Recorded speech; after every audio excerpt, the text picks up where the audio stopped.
사랑하는 서당중앙교 믿음의 가족 여러분, 월요일 매일 감사 예배를 주님 앞에 올려드리겠습니다.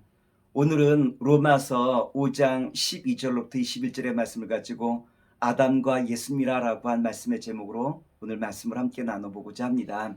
하나님께서는 처음 사람인 아담에게 말씀하시죠. 에덴 동산에 있는 선악과는 먹지 말라라고 주님께서 아담에게 말씀하지 않습니까? 근데 아담은 주님의 말씀을 듣지 않았어요. 주님의 말씀을 듣지 못하고 그 선악과를 하와와 함께 나눠 먹지 않았습니까?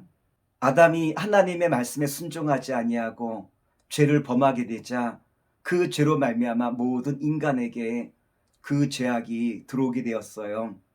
로마서 3장 23절에 보면 한 사람의 그 죄로 말미암아 모든 사람이 죄에 범하게 되었다라고 우리에게 말씀해 주고 있죠. 아담 안에서 사망이 들어오게 되었다라고 한 말씀이에요. 로마서 6장 23절에 보면 죄의 싹은 사망이라라고 우리에게 말씀해 주고 있죠. 그런데 죄의 전염성은 매우 강하게 되어져요. 죄가 한번 그 마음속에 들어오기 시작하면 사람들은 그 죄에 대해서 무감각해지고 죄를 계속 범하면서도 그 죄악이 한가운데 있다는 것을 사람들이 잊고 살게 되는 것 아니겠습니까? 마침내 그 죄악이 그 사람을 다스리게 되어져요. 사도 바울은 에베소서 2장 2절의 말씀을 통해서 우리에게 분명히 말씀해 주고 있죠. 그때 너희는 그 가운데서 행하여 이 세상 풍조를 따르고 공중의 권세 잡은 자를 따랐으니 곧 지금 불순종의 아들들 가운데 역사하는 영이라. 아담의 이후 불순종의 그 악한 영이 결국은 오늘 우리들에게까지 전염되어 그 죄의 전염령 아래에 있다라고 하는 것이죠. 에베소서 2장 3절의 말씀입니다.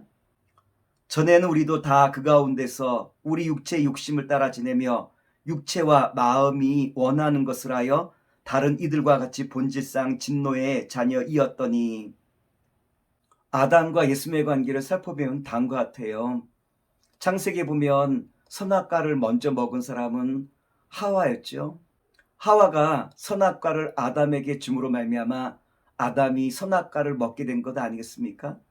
그럼에도 불구하고 모든 죄가 아담으로부터 시작되는 이유는 어디 있을까요? 대표예요. 아파트를 분양할 때 모델하우스를 져서 분양하게 되어있죠. 이와 같은 모양으로 짓습니다라고 하는 모델하우스 대표가 되는 것처럼 아담은 하와의 머리였기에 아담이 대표자가 되는 거예요. 로마서 5장 14절 말씀입니다. 그러나 아담으로부터 모세까지 아담의 범죄와 같은 죄를 짓지 아니한 자들까지도 사망이 왕노릇하였나니 아담은 오실 자의 모형이라. 그렇다면 예수님은 누구를 대표할까요? 예수님은 예수님 안에 살아가는 모든 사람들의 대표가 돼요. 예수님 안에 있다라는 것은 주님의 은혜와 주님의 도우심과 주님의 인도하심을 힘입는 사람들이기에 의롭다함을 얻는 사람들의 대표가 되는 거죠. 로마서 5장 17절 말씀입니다. 한 사람의 범죄로 말미암아 사망이 그 한 사람을 통하여 왕노릇하였은즉 더욱 은혜와 의의 선물을 넘치게 받는 자들은 한 분 예수를 통하여 생명 안에서 왕노릇하리로다. 여기 보면 앞에 나온 한 사람은 아담을 말하는 것이고 뒤에 나오는 한 사람은 예수를 말하는 것이죠. 무슨 말하는 걸까요? 앞에 나와 있는 그 한 사람 아담으로 말미암아 모든 사람이 사망에 이르게 되어지고 뒤에 나와 있는 그 한 사람으로 말미암아 세상에서 왕노릇한다라고 한 말씀이 있죠. 결국 세상에 있는 모든 사람들은 결국은 죄 아래 있든지 주님의 은혜 아래 머물러 있음을 성경은 우리에게 말씀해 주시고 있어요. 그렇다면 하나님께서 우리에게 율법을 더하신 이유가 어디 있을까요? 로마서 5장 20절 말씀입니다. 율법이 들어온 것은 범죄를 더하게 하려 함이라. 그러나 죄가 더한 곳에 은혜가 더욱 넘쳤나니. 죄가 더한 곳에 은혜가 넘쳤다라고 한 말씀은 무엇일까요? 결국 율법의 역할은 무엇입니까?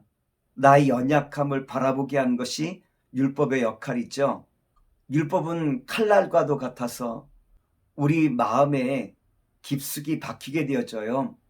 율법이 있기 전까지는 죄인지 몰랐는데 율법이 있고 난 다음에 우리는 분명히 알게 되어 있죠. 주님의 뜻이 아님을 우리는 비로소 발견하게 되는 것 아니겠습니까? 율법으로 말미암아 절망하던 우리에게 예수님의 십자가의 은혜와 구속의 그 놀라운 능력은 우리에게 새로운 소망을 가져다 주죠. 로마서 5장 21절 말씀입니다. 이는 죄가 사망 안에서 왕노탄 것 같이 은혜도 또한 의로 말미암아 왕노타여 우리 주 예수 그리스도로 말미암아 영생에 이르게 하려 함이라. 죄를 깨달은 사람이 주님의 은혜를 간절히 사모하는 가운데 영생의 길을 이제는 바라보며 나아갈 수 있다라고 한 말씀 아니겠습니까? 사무엘하 12장에 보면 나단 선자가 다윗 왕을 찾아와요. 그리고 비유로 말씀을 하죠. 부자가 손님이 찾아오자 가난한 사람의 그 가축을 빼앗아다가 손님을 대접했다라고 하는 이 비유의 말씀을 전하게 되어져요. 그러자 다윗 왕이 분을 냈죠. 사무엘하 12장 5절 말씀입니다. 다윗이 그 사람을 크게 노하여 나단에게 이르되 여호와의 사심을 가리켜 맹세하노니 이 일을 행한 사람은 마땅히 죽을 자라. 근데 놀랍게 나단 선자는 다윗에게 뭐라고 말하냐면 그 죽을 자가 당신입니다. 그리고 다윗이 범한 그 죄에 대해서 고발하죠.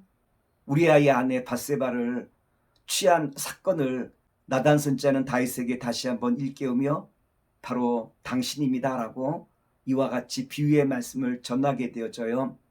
지금까지 자신의 지은 그 죄를 깨닫지 못했던 다윗이 나단 선자의 그 이야기를 듣고 통회하며 주님 앞에 회개하지 않습니까?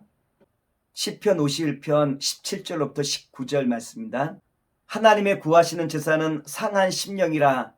하나님이여 상하고 통회하는 마음을 주께서 멸시치 아니하시리이다. 주의 은택으로 시온의 선을 행하시고 예루살렘 성을 쌓으소서. 그때 주께서 의로운 제사와 번제와 온전한 제사를 기뻐하시리니 저희가 스스로 주의 단에 드리리이다. 주님 앞에 회개로 나아간 다윗에게 주님의 사죄의 은총이 임하게 되어지죠. 다윗은 하나님께서 구하시는 것이 상한 심령으로 주님 앞에 회개하며 나아간다는 것을 비로소 알게 되어졌어요. 다윗은 죄악을 주님 앞에 회개하며 이제는 주님이 기뻐하시는 그 일로 나아갔음을 결단하며 이제는 저의 죄를 회개하는 다윗을 통하여 주님께서는 새로운 역사를 이끌어 나가시는 것처럼 오늘 바라기는 사랑하는 믿음의 성도 여러분, 예수님의 그 은혜 안에서 이제는 주님 앞에 통회하며 나가는 가운데 주께서 부으시는 놀라운 기름 부으심이 저와 여러분과 우리의 모든 기업 위에 가득 넘치는 복된 인생 되시기를 다시 한번 기도하겠습니다. 사랑의 주님 주신 말씀 의지하여 날마다 주와 함께 동행하는 복된 자리에 서게 하시옵소서. 예수님의 이름으로 기도합나이다. 아멘.